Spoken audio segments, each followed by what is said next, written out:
tout le monde est prêt et bien installé. Alors on va démarrer cette première plénière. Déjà, bonjour à toutes et à tous et bienvenue à cette seconde édition de la Semaine des organismes de sécurité sociale. Une semaine qui est composée de 2 présentiels, dont celui-ci à Besançon. Le second aura lieu à Dijon jeudi. Et on aura également 5 webinaires demain et après-demain également. Donc peut-être les avez-vous déjà vus. Sinon, nous avons des affiches où vous pouvez aussi encore vous inscrire.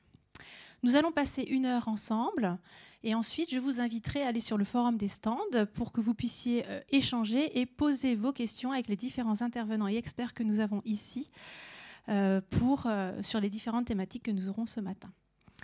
Alors, vous connaissez certainement tous les organismes de sécurité sociale présents ici, en tout cas je l'espère, que ce soit la Caisse primaire d'assurance maladie, que ce soit l'URSSAF ou encore la CARSAT, mais savez-vous vraiment ce qu'on vous apporte au quotidien dans la vie professionnelle?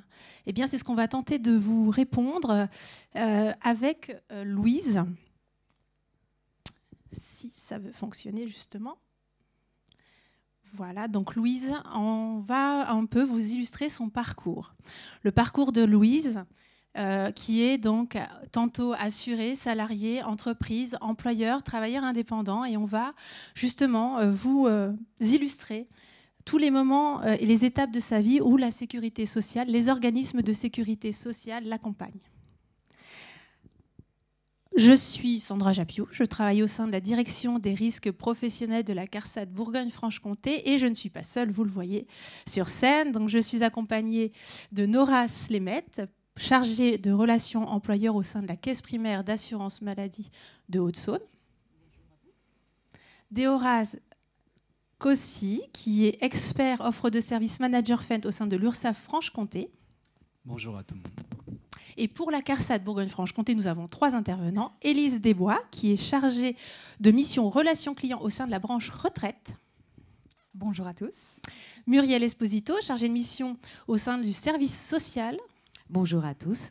Et également Marina Séché, qui est ingénieure conseil au sein de la direction des risques professionnels. Bonjour à tous.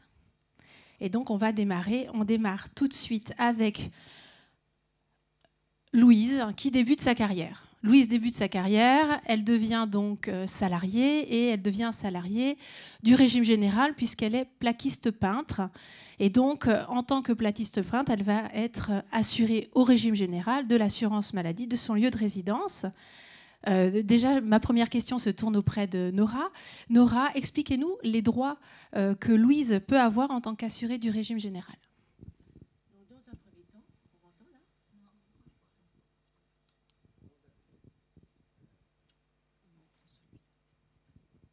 Oui, effectivement, dans un premier temps, on va inviter Louise à créer son compte Amélie. Ça va lui permettre, de suivre ses remboursements de soins, ses remboursements d'indemnités journalières en cas d'arrêt de travail. Louise peut également activer son espace santé. C'est un espace numérique qui permet de stocker ses documents et ses données personnelles en toute confidentialité. Et en cas d'arrêt maladie, la caisse primaire lui versera des indemnités journalières sous certaines conditions, notamment avoir travaillé au moins 150 heures le trimestre précédant son arrêt. Alors on parle d'arrêt et on peut parler aussi de maintien de salaire. Nora, expliquez-nous ce qu'est le maintien de salaire. On parle de maintien de salaire lorsque l'entreprise reçoit les indemnités journalières en lieu et place du salarié, et donc on appelle ça la subrogation. C'est-à-dire que ces indemnités journalières, au lieu d'être versées directement à Louise, seront versées à l'employeur et qui, lui, en contrepartie, maintiendra son salaire. Je me retourne vers Élise, au niveau de la retraite. Est-ce que Louise, aussi jeune, a vraiment un intérêt à penser à sa retraite ou en tout cas à son relevé de carrière? Alors oui, Louise peut créer son espace personnel sur l'assurance-retraite.fr. Elle n'a pas besoin de grand-chose, juste son numéro de sécurité sociale et un mot de passe. Et là, elle aura accès au début du coup de sa carrière. Donc, elle pourra commencer déjà de voir son relevé de carrière. Eh bien, très bien. Maintenant, Louise, après plusieurs années en tant que salariée, décide à 37 ans en fait, de créer son entreprise. Donc, elle décide de s'installer à son compte. Au niveau de l'URSSAF, des ORAS, quelles sont les grandes étapes administratives de la création d'une entreprise? Alors oui, Sandra, donc il y a des étapes administratives. Donc Louise doit se rendre en fait sur le site de l'INPI, donc l'Institut national de la propriété intellectuelle, pour rédiger, réaliser les formalités liées au centre des formalités, donc sous forme de guichet unique. Donc, ce qui va permettre donc, de transmettre les différentes informations auprès des différentes branches de la sécurité sociale. Et de ce fait, l'URSSAF va générer la création d'un compte TI ou ORG, c'est-à-dire régime général. Elle peut également se rendre sur le site Mon entreprise pour réaliser, pour choisir les différents statuts juridiques. À partir de là, donc, Louise, soit on va dire par exemple qu'elle choisisse d'être travailleur indépendant, donc c'est-à-dire TI, et on va lui notifier donc, par un courrier une notification d'affiliation, comme quoi son compte a bien été généré et créé auprès de l'URSSAF. Donc les démarches peuvent être réalisées bien entendu par un cabinet comptable si Louise souhaite déléguer cette partie sociale auprès d'un tiers déclarant. Voilà Sandra. Merci, on va continuer. Louise, après quelques mois, son activité fleurit. Elle décide d'embaucher son premier salarié. Et justement, y a-t-il d'autres démarches en tant qu'employeur d'Eoras ? Oui, tout à fait. Lorsqu'elle embauche son premier salarié, donc elle va être amenée à réaliser une DPAE, donc une déclaration préalable à l'embauche, via le site www.due.ursaf.fr. Et à partir de là, donc, l'URSSAF va créer un compte employeur. Donc à partir de là, donc, elle sera amenée en tant qu'employeur donc, à transmettre une formalité sociale donc, déclarative qu'on appelle la DSN, donc la déclaration sociale nominative, soit à l'échéance du 5 ou du 15, on va dire dans sa situation, ça sera à l'échéance du 15 du mois. Bien entendu, cette formalité également peut être déléguée auprès d'un tiers déclarant si elle le souhaite. Et puis justement, avec toutes ces formalités administratives nécessaires pour la création d'une entreprise, Louise peut-elle être accompagnée dans ces démarches auprès de l'URSSAF ? Oui, complètement. Elle peut être accompagnée parce qu'au niveau de l'URSSAF, nous avons une offre de service qui s'appelle offre première embauche, qui permet au fait d'accompagner les nouveaux dirigeants dans l'embauche d'un salarié. Donc nous avons une cellule qui est dédiée, donc, qui permet au fait à l'employeur d'être accompagné, soit via l'espace en ligne, soit par un numéro dédié, donc, qui est le 0806 803 895, qui est disponible de 9h à 17h, et donc qui permet de suivre et d'accompagner au mieux Louise. Alors justement, nous reviendrons plus en détail sur cette offre première embauche dans le webinaire qui aura lieu demain matin, qui s'intitule « Nouveaux dirigeants, vos premières actions en tant qu'employeur », et donc où seront donc présents l'URSSAF Bourgogne, la MSA et la CARCET. On a parlé DSN. La DSN, la déclaration sociale nominative, pour ceux qui la font maintenant, c'est un élément majeur au quotidien. La DSN, elle permet d'alimenter différentes choses. Elle permet d'alimenter notre déclaration d'impôt. Elle permet d'alimenter le relevé de carrière et elle permet aussi, notamment, pas que, mais notamment aussi d'alimenter le service de tarification pour le calcul du taux AT-MP et aussi la subrogation. On l'a dit tout à l'heure sur les IJ AT-MP maladie. Je me retourne vers Nora. On va parler principalement des saisies DSN lors d'un arrêt. Quelles sont-elles ? Donc dans ce cas-là, Louise va devoir faire les démarches depuis sa DSN.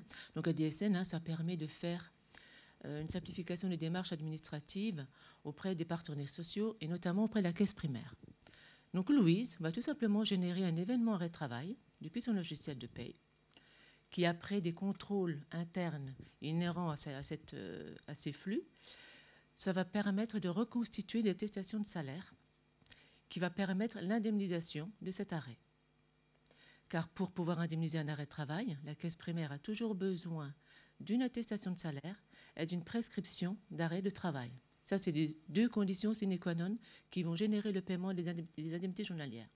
Qu'on passe par la DSN ou autre, ça ne change rien à cette obligation. Donc ces indemnités journalières vont pouvoir être versées pour tous les cas de figure, qu'il s'agisse du congé paternité, la maladie, la maternité, suite à un accident de travail ou à une maladie professionnelle. Les démarches seront les mêmes. Alors j'ouvre juste une petite parenthèse pour le temps partiel thérapeutique, qui n'est pas encore couvert par le champ DSN, mais ça ne saurait tarder. Donc, dans les médias, les arrêts pour temps partiel thérapeutique ne peuvent pas être générés depuis la DSN. Et si Louise souhaite en savoir un peu plus sur ces démarches auprès de l'assurance maladie, elle peut se rendre sur le site amélie.fr. Elle aura une mine d'or en termes d'informations pour toutes ces démarches.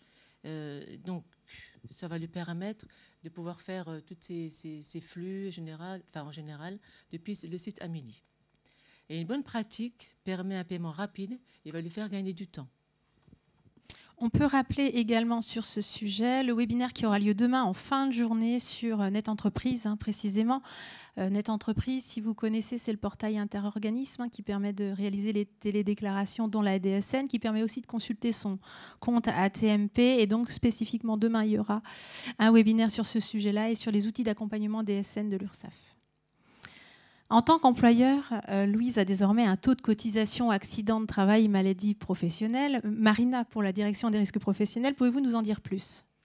Alors effectivement, l'assurance maladie risque professionnel, cette fois, va garantir les salariés du régime général en cas de sinistre professionnel. Alors qu'est-ce qu'on appelle un sinistre professionnel ? Ça veut dire un accident du travail, une maladie professionnelle ou un accident de trajet. L'assurance maladie risque professionnel est donc l'assureur unique et obligatoire des entreprises sur ces risques. Et donc c'est la CARSAT qui va gérer les risques professionnels, tout d'abord effectivement en notifiant un taux AT-MP, ce qu'on appelle un taux AT-MP, un taux accident du travail maladie professionnelle aux entreprises, et aussi en gérant les comptes employeurs. Alors donc l'entreprise de Louise va avoir un taux de cotisation et Louise va payer une cotisation pour couvrir ce risque assurantiel. Ces cotisations vont financer les dépenses de la branche accident du travail et maladie professionnelle. Le taux de cotisation AT-MP, alors, il est calculé donc par le service tarification de la CARSAT et il va dépendre de 3 paramètres. D'abord de la taille de l'entreprise, je vous en dirai plus juste après, du secteur d'activité ou de l'activité de l'entreprise à travers son code risque. Chaque entreprise a un code risque. Et puis, ça va dépendre de la sinistralité, c'est-à-dire les sinistres qui vont être enregistrés sur l'entreprise. Donc ce taux, il va être collectif, donc taux collectif pour les entreprises de 1 à 19 salariés. On va avoir à l'autre extrémité un taux individuel pour les entreprises de plus de 150 salariés. Et il va être mixte pour la tranche entre les deux, c'est-à-dire entre 20 et 149 salariés. Donc qu'est-ce que ça veut dire ? Ça veut dire que pour les plus petites entreprises, le taux collectif va être calculé au niveau national et appliqué à toutes les entreprises qui ont la même activité. Donc cette modalité de calcul va permettre de mutualiser les coûts et de prendre en charge des coûts importants que une petite entreprise ne pourrait pas assumer toute seule. Plus l'entreprise grossit en termes de masse salariale et plus le taux de cotisation va s'individualiser et va se rapprocher des coûts réels des sinistres de l'entreprise. Donc ce taux AT-MP est notifié au 1er janvier de chaque année civile. D'un point de vue administratif, c'est important de l'intégrer au plus vite dans le logiciel de paie pour réaliser les bulletins de salaire et éviter ainsi des corrections ultérieures. Ce taux AT-MP est recouvré par l'URSSAF avec les autres taux de charge. Merci Marina pour ce point du taux AT-MP, mais où on va pouvoir le retrouver ? Alors je l'ai un peu dit tout à l'heure, mais est-ce que justement on peut retrouver d'autres éléments qui pourraient être utiles sur le compte AT-MP ? Alors Louise peut consulter Net Entreprise et donc dans Net Entreprise, elle retrouvera son compte AT-MP. Dans le compte AT-MP, elle pourra retrouver donc son taux de cotisation. Donc celui-ci est donc disponible tout début janvier et de façon dématérialisée, puisque maintenant elle a l'obligation, Louise, depuis janvier 2022, de recevoir sa notification en ligne via son compte. Ça se faisait par courrier postal auparavant.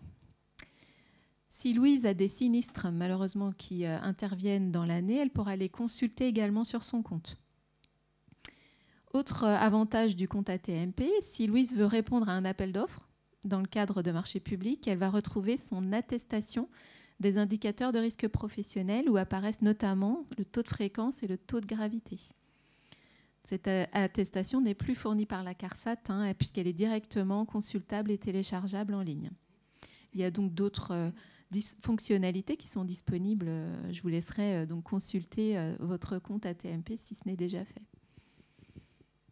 On a parlé de la couverture des salariés. Les salariés de Louise sont assurés en cas d'accident de travail, maladie professionnelle. Mais Nora, Louise, en tant que travailleur indépendant, elle n'est pas systématiquement et automatiquement couverte.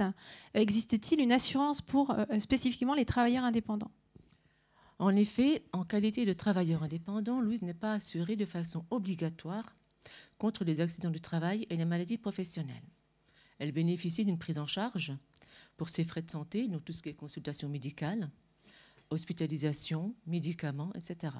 Cependant, elle peut souscrire une assurance volontaire et individuelle auprès de sa caisse primaire pour la couvrir en cas d'accident du travail ou de trajet et les maladies professionnelles. Pour ce faire, elle va remplir un formulaire de demande d'admission à l'assurance volontaire individuelle ATMP, accident du travail, maladie professionnelle. Elle va pouvoir retrouver ce document sur amélie.fr. Puis, elle enverra ce document à sa caisse primaire. La caisse primaire, une fois son dossier étudié, va lui donner des droits et ces droits vont prendre effet le premier jour qui va suivre la décision de sa caisse et ces mêmes droits vont cesser le dernier jour du trimestre civil en cours sous réserve d'acquittement de ses cotisations à l'URSSAF. Revenons côté prévention des risques professionnels. Marina, avec l'embauche d'un premier salarié, Louise a des obligations? Alors, le Code du travail est très clair et précis sur ce sujet-là. Effectivement, si on cite l'article L4121-1 du Code du travail, l'employeur prend les mesures nécessaires pour assurer la santé, la sécurité et protéger la santé physique et mentale des travailleurs. Donc, Louise doit s'organiser pour protéger en effet son salarié. Elle va commencer par une étape importante que vous connaissez tous, c'est l'évaluation des risques professionnels. Alors, l'idée, c'est quoi? Ça va être d'échanger avec son salarié sur ses activités, identifier les dangers qui pourraient exister et analyser les risques qui pourraient découler de ces dangers. L'objectif ultime derrière tout ça, ça va être de réaliser une liste d'actions de prévention à mettre en place. Et ensuite, elle va, Louise, rédiger ce qu'on appelle un document unique d'évaluation des risques professionnels. Donc, elle va retranscrire par écrit le résultat de cette analyse. Donc, ce DU, document unique, est obligatoire depuis 2001. Il doit être mis à jour une fois par an pour les entreprises de plus de 11 salariés.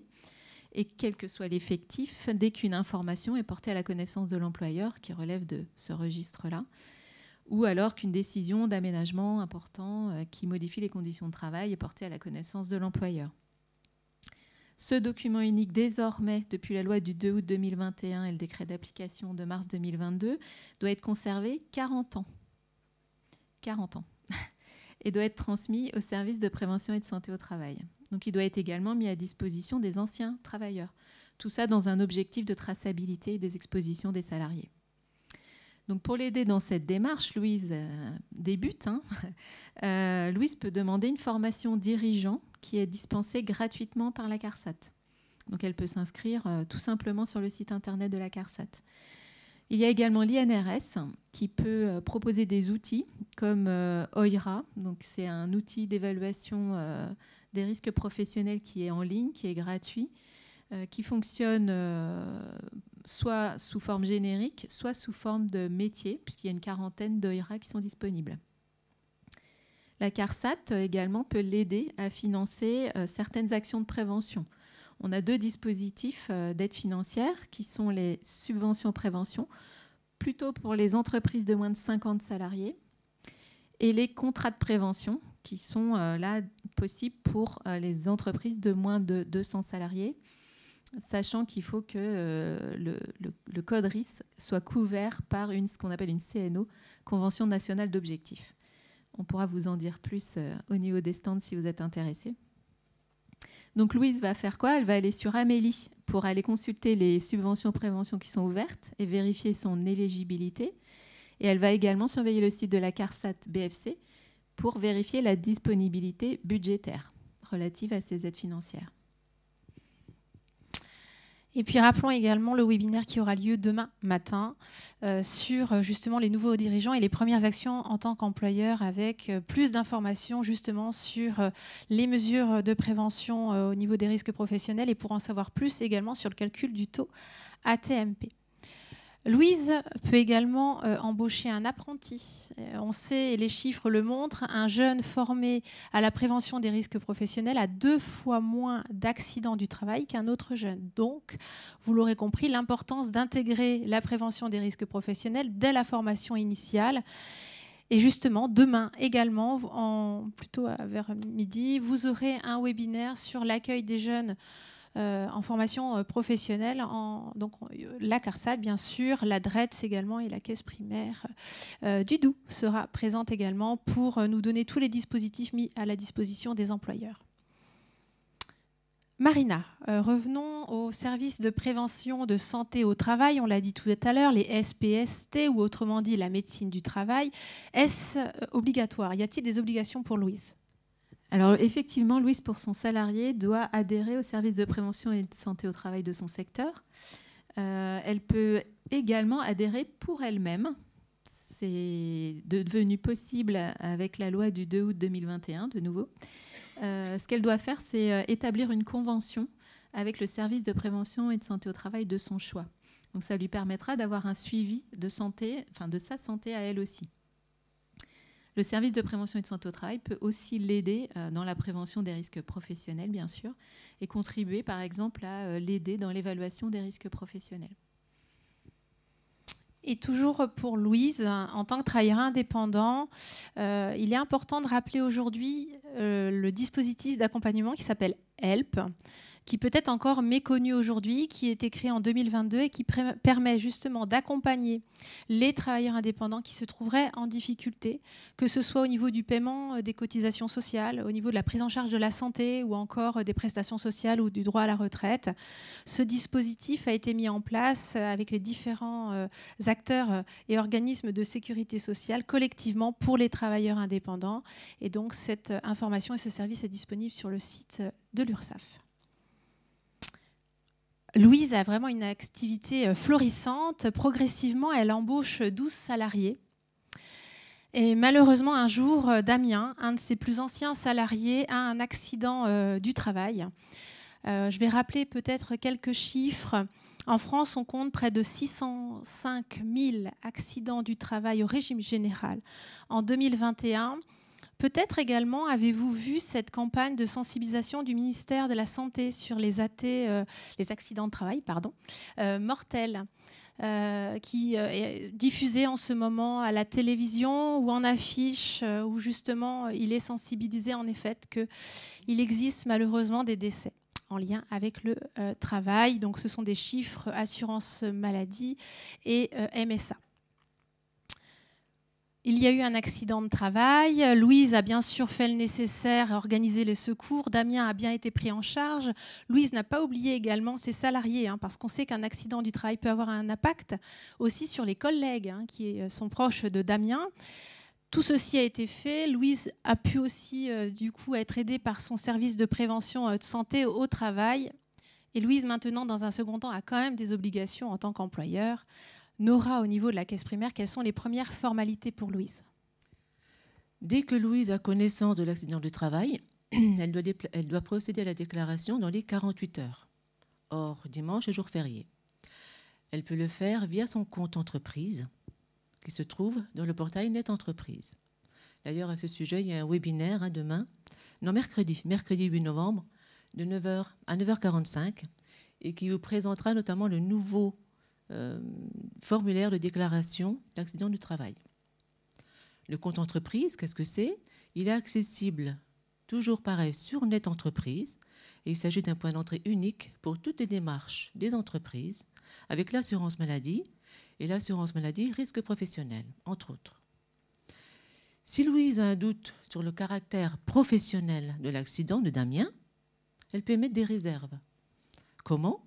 Elle peut joindre pour ce faire un courrier lors de l'envoi de sa déclaration d'accident ou alors dans un délai maximum de 10 jours après la date d'envoi de sa déclaration d'accident du travail. Sur la déclaration d'accident de travail, je ne sais pas si dans la salle vous réalisez des déclarations d'accident de travail, il y a un encadré qui s'appelle recours contre tiers. Je ne sais pas si vous l'avez déjà utilisé, mais en tout cas, Nora va nous expliquer ce qu'est ce que recours contre tiers et surtout l'impact que ça peut avoir sur l'entreprise et aussi sur l'assurance maladie. Alors oui, Sandra, tu as raison de préciser ça, c'est extrêmement important. Si l'accident est causé par une tierce personne étrangère à l'entreprise, elle doit impérativement le signaler lors de sa déclaration d'accident du travail. L'impact est énorme. Signaler un tiers responsable lors d'un accident du travail permet à l'assurance maladie d'exercer un recours contre ce tiers et de récupérer auprès de ce tiers ou de son assureur tout ou partie du montant des prestations qu'elle aura versées aux salariés victimes de cet accident. Les sommes récupérées viennent alors en déduction de votre compte employeur. Si le recours contre tiers aboutit, vous bénéficiez de la rectification de votre compte employeur et du recalcul de votre taux de cotisation AT-MP, accident de travail, maladie professionnelle, concerné. Revenons à Damien. Damien, il a eu donc l'accident. Malheureusement, il est en arrêt. Nora, y a-t-il des démarches spécifiques à réaliser? Absolument. Comme tout arrêt de travail, comme je l'ai précisé tout à l'heure, Louise va faire un signalement DSN AT-MP, donc un événement, arrêt de travail, accident du travail, maladie professionnelle. Que va-t-il se passer vers son CPAM? Une attestation de salaire accident du travail va se générer, mais également une attestation de salaire en maladie. Pourquoi? Tout simplement, si le délai d'instruction se prolonge ou si le dossier accident du travail est rejeté, cela permet néanmoins de payer sans attendre en risque maladie. Que se passe-t-il ensuite côté caisse primaire d'assurance maladie, Nora? À compter de la date de la réception de la déclaration d'accident du travail et du certificat médical, la caisse primaire d'assurance maladie dispose d'un délai de 30 jours pour statuer sur le caractère professionnel de l'accident. Ce délai passe à 70 jours si vos réserves motivées sont retenues par la caisse primaire ou alors si elle estime que des vérifications sont nécessaires. Dans ce cas, vous allez être informé, ainsi que votre salarié, qu'une investigation est ouverte. Pendant l'investigation, la caisse primaire peut vous solliciter, ainsi que votre salarié, ou interroger des experts, des témoins, des collègues, la première personne avisée de l'accident, des gendarmes, etc. Le questionnaire risque professionnel, qu'est-ce que c'est? Donc, ça permet à la caisse primaire de procéder à des investigations et d'adresser via ce questionnaire risque professionnel un questionnaire à vous en tant qu'employeur, donc à Louise, ou aux salariés, ainsi qu'à d'éventuels témoins. Afin de faciliter cette démarche, l'assurance maladie en place un service en ligne, donc QRP, questionnaire risque professionnel. Outre le fait de remplir ce questionnaire en ligne, la caisse primaire vous communique également au moment des dates clés, les procédures, les formalités, les modalités pratiques de gestion de votre dossier via ce questionnaire en ligne risque professionnel. Je me retourne maintenant du côté de Marina et de la CARSAT qui gèrent donc les comptes employeurs, on l'a dit tout à l'heure, à travers le taux AT-MP. Quel est l'impact d'un accident du travail ou d'une maladie professionnelle pour Louise? Alors Louise va avoir effectivement d'autres démarches à effectuer, un petit peu moins administratives, quoique. En cas d'accident du travail mortel, par exemple, et depuis juin 2023, Louise va être tenue d'informer l'inspecteur du travail compétent dans les 12 heures. L'article R4121-5 du Code du travail va vous préciser les informations à transmettre à l'inspecteur du travail dans cette situation. Dans le cas précis de Damien, une fois la déclaration effectuée auprès de la CPAM, Louise va devoir mener une enquête en lien avec les représentants du personnel. Donc, c'est quoi une enquête accident du travail? Ça va consister à analyser l'accident, c'est-à-dire d'abord recueillir des témoignages, décrire les événements qui se sont déroulés avant, pendant et après l'accident, les éléments qui sont habituels, mais aussi les éléments qui sont inhabituels. Donc ça, on va en fait recueillir tous ces éléments très factuels qui vont permettre de poser les faits et de comprendre les circonstances de l'accident. Donc Louise et les instances représentatives du personnel vont donc rechercher les causes racines de l'accident. C'est-à-dire qu'on ne va pas se contenter simplement de chercher les premières causes qui nous viennent à l'esprit, mais on va remonter le plus en amont possible. Et puis cette analyse va en fait permettre de mettre en place des actions correctives pour que l'accident ne se reproduise pas, ne se reproduise jamais.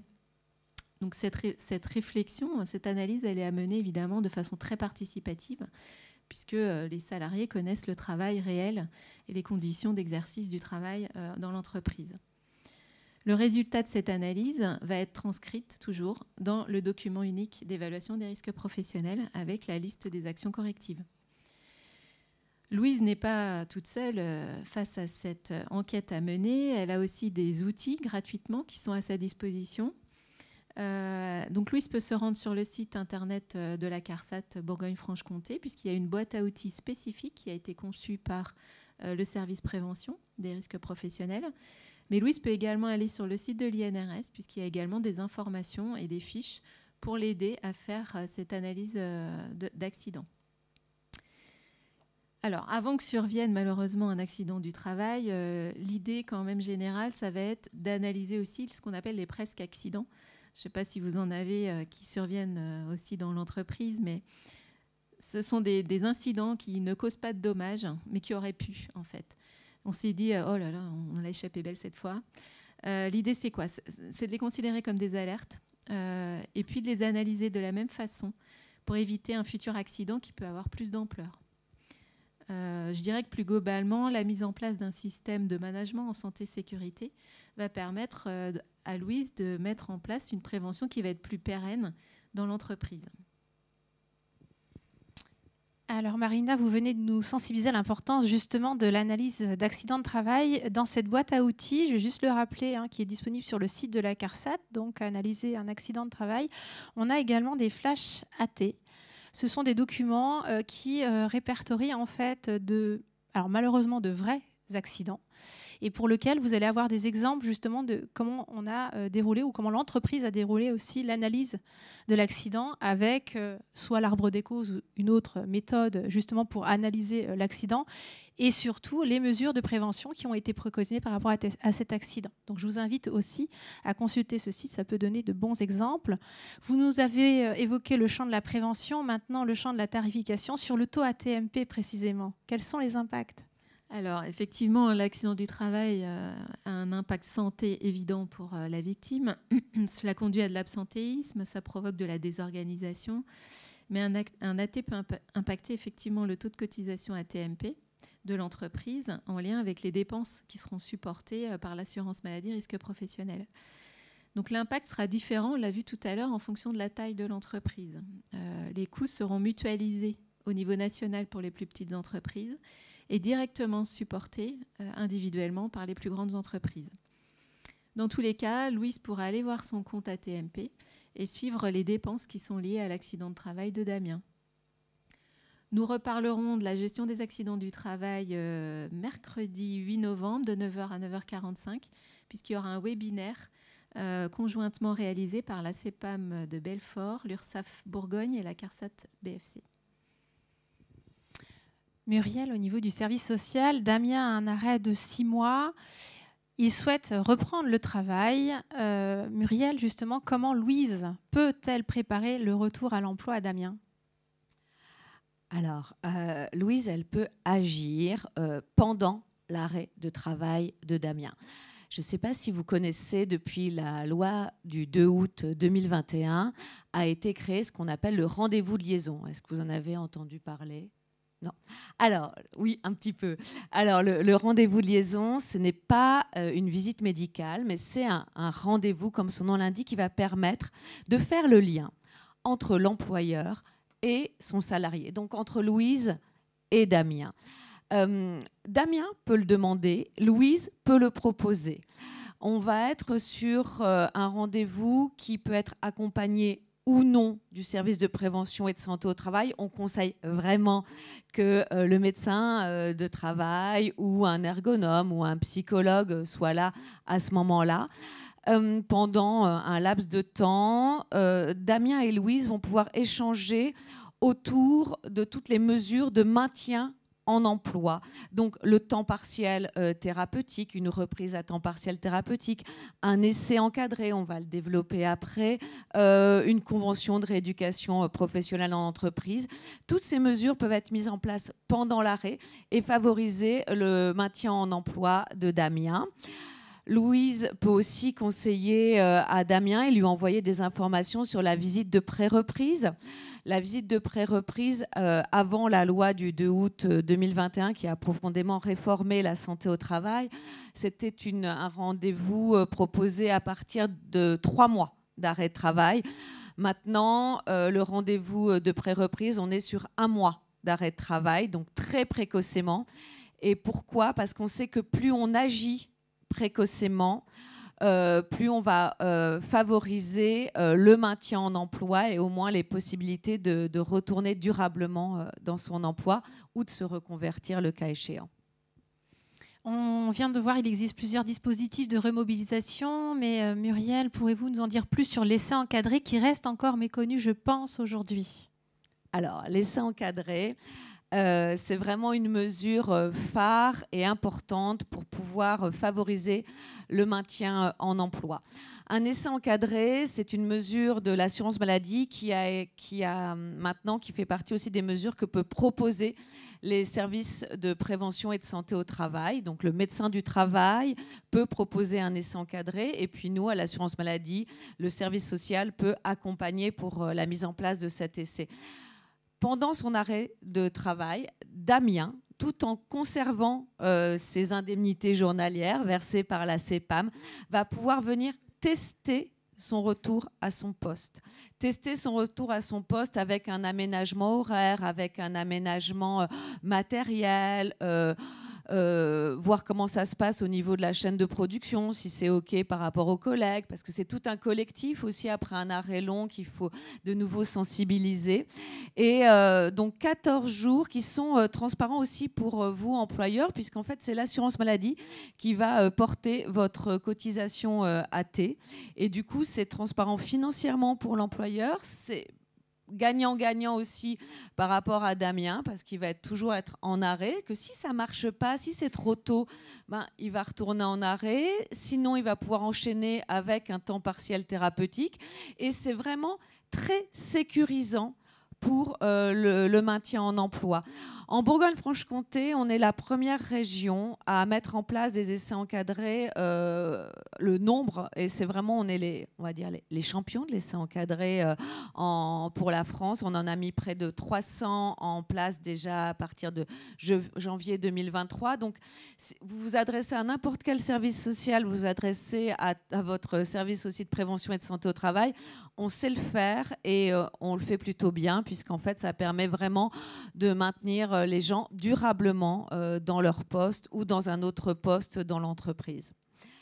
Là-dessus, on vous donne un rendez-vous dans un webinaire qui aura lieu mercredi de 11h30 à 12h15. Je vais être accompagnée de la CPAM 21, je vais être accompagnée aussi du service médical de l'assurance maladie de la MSA Bourgogne et on va tout vous expliquer sur les mesures de remobilisation pendant l'arrêt, parce qu'il y en a de nombreuses. On va vous donner aussi toutes les infos que vous pouvez retrouver sur notre site régional m.carsat-bfc.com. C'est aussi un site unique en France, en Bourgogne-Franche-Comté, avec tous les partenaires du maintien en emploi. On s'est unis pour vous proposer un site où vous allez vous trouver employeur toutes les infos sur comment je lutte contre l'absentéisme, comment je favorise le maintien en emploi. Il y a aussi un accès travailleurs indépendants. Donc voilà, rendez-vous mercredi. Merci Muriel. En effet, rendez-vous mercredi pour en savoir plus ou sur le site dédié où vous retrouvez également tous les contacts, je crois, qui ont lieu donc en Bourgogne-Franche-Comté pour vous aider également dans cette démarche du retour à l'emploi pour les salariés. On revient sur le salarié, sur Damien. Au niveau de la retraite, est-ce que, en effet, on peut se poser la question, est-ce qu'un arrêt ou une période de chômage peut impacter notre retraite? Élise? Alors, oui, ça peut avoir un impact sur le calcul de sa retraite, parce que dans le calcul de la retraite rentrent en compte les salaires, donc les 25 meilleures années pour le régime général, et aussi le nombre de trimestres.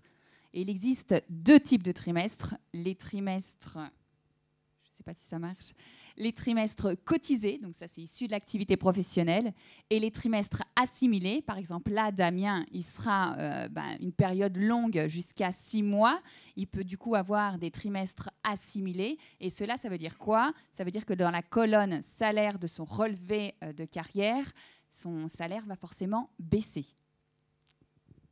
On va rester sur le champ de la retraite, mais Louise, en tant qu'employeur, peut également avoir un dispositif pour informer ses futurs salariés, enfin ses futurs retraités plutôt, ces salariés qui seraient proches de la retraite. Il existe des réunions d'information retraite, je ne sais pas si vous les connaissez, en tout cas elles existent et elles sont mises à disposition en Bourgogne-Franche-Comté. Oui. Élise, pouvez-vous nous en dire plus? Tout à fait, et c'est gratuit. Il suffit de faire la demande soit via le site internet, soit par mail. Toute entreprise peut faire appel à nous pour organiser des réunions d'information retraite. Alors, on demande à ce qu'il y ait minimum 10 personnes.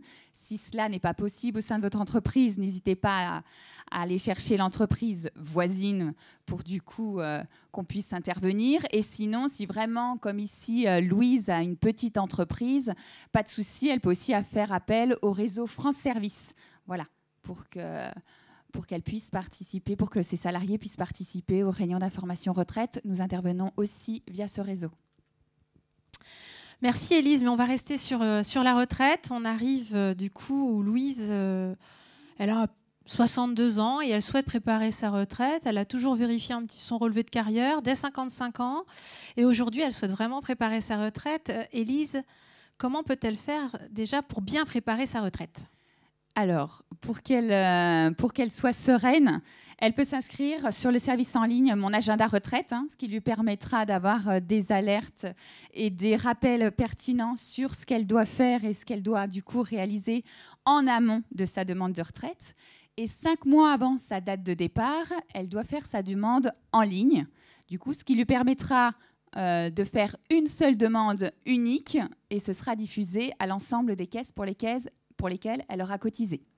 Donc, c'est l'avantage de faire sa demande en ligne. Et pour l'aider éventuellement à choisir sa date de départ, elle peut aussi faire appel au service en ligne, au simulateur, qui s'appelle Marel, qui est un simulateur commun à toutes les caisses. Voilà, ça lui permettra de savoir à quelle date et pour quel montant elle peut partir en retraite. Justement, sur notre espace retraite, sur l'assurance-retraite.fr, Élise, y a-t-il des démarches qu'on peut faire seule ? Oui, alors vous avez différents services en ligne. On peut, si on se rend compte d'une erreur, parce que ça peut arriver, d'un oubli, ou messieurs, si le service militaire n'est pas remonté, vous pouvez vous-même, via le service en ligne, modifier ma carrière et faire remonter du coup via le service en ligne en mettant le document joint. Directement, vous pouvez effectuer cette démarche sans forcément prendre rendez-vous avec la CARSAT. Et puis, on parle des travailleurs indépendants. Louise est travailleuse indépendante. On sait qu'on peut racheter des trimestres. Au niveau du régime général, on peut également en racheter au niveau des travailleurs indépendants. Est-ce que c'est vraiment avantageux ?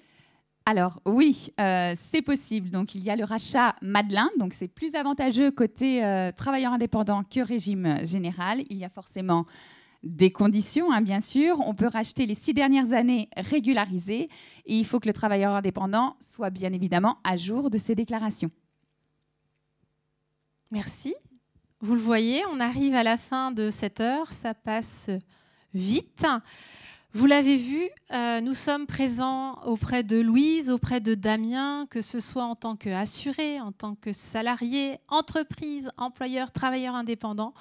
Les organismes ici présents sont là. Nos missions sont complémentaires et indispensables pour aider et accompagner au quotidien. J'ai envie de rappeler ce matin les différentes grandes missions des branches ici présentes, on appelle des branches, mais des organismes finalement. Rappelons que l'assurance maladie assure la prise en charge des dépenses de santé des assurés et garantit l'accès aux soins. Rappelons également que l'assurance maladie risque professionnel gère les risques professionnels, donc tout ce qui est accident de travail, accident de trajet, maladie professionnelle auxquels sont confrontés les salariés. On accompagne bien sûr plus les employeurs et comme l'a dit Marina, on est l'assureur unique. Rappelons également que la branche retraite verse les pensions aux retraités et qu'elle est présente, vous l'avez vu, dès le premier emploi. Elle va nous suivre et elle va suivre notre relevé de carrière pour mieux nous aider à préparer notre retraite. Et enfin, la branche recouvrement, l'URSSAF, qui collecte les cotisations auprès des entreprises, des différents organismes, des travailleurs indépendants aussi et des particuliers, collecte les cotisations sociales. Mais pourquoi faire? Pour tout simplement mieux les redistribuer au bénéfice des autres branches et au bénéfice aussi donc des prestations sociales que nous transmettons. Et pourquoi on le fait? J'ai envie de rappeler les valeurs de la sécurité sociale que sont la solidarité, l'équité et l'universalité. Voilà, j'espère que vous avez passé un bon moment. On vous retrouve sur les stands pour que vous puissiez échanger, nous poser toutes vos questions. Je vous remercie de votre attention. Vous allez avoir un film de présentation sur les réunions d'information retraite, justement, qui va, si vous souhaitez en savoir plus, qui va être lancé juste après ici. Sinon, on se retrouve sur les stands. Merci. À tout de suite.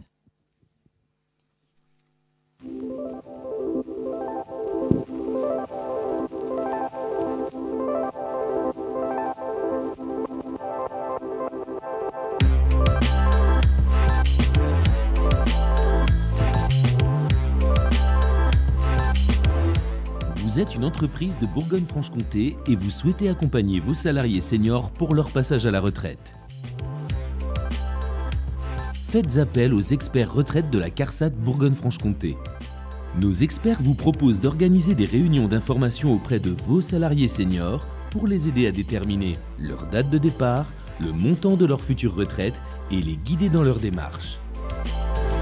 Ce service est entièrement gratuit et nos experts interviennent directement dans votre établissement. Ces réunions s'adressent à vos salariés âgés de 55 ans et plus. Elles apportent toutes les informations législatives et réglementaires, mais également les conseils nécessaires pour un départ à la retraite dans de bonnes conditions. Entièrement personnalisé afin de répondre à vos besoins, ce service vous permettra de faciliter la mise en œuvre de votre plan senior et d'anticiper les transferts de compétences. Une attention particulière sera portée sur la présentation de nos services en ligne sécurisés, clé d'entrée pour toutes les démarches à venir. Pour rendre encore plus autonomes vos salariés, nous vous proposons également des ateliers numériques afin de leur faire découvrir l'offre de services Internet et les accompagner dans la création de leur compte. Pour plus d'informations sur notre offre de conseil en entreprise, rendez-vous sur notre site internet www.carsat-bfc.fr, rubrique Entreprise, puis allez dans la page Accompagnez vos seniors vers la retraite et complétez le formulaire de contact. Nous reviendrons vers vous au plus vite.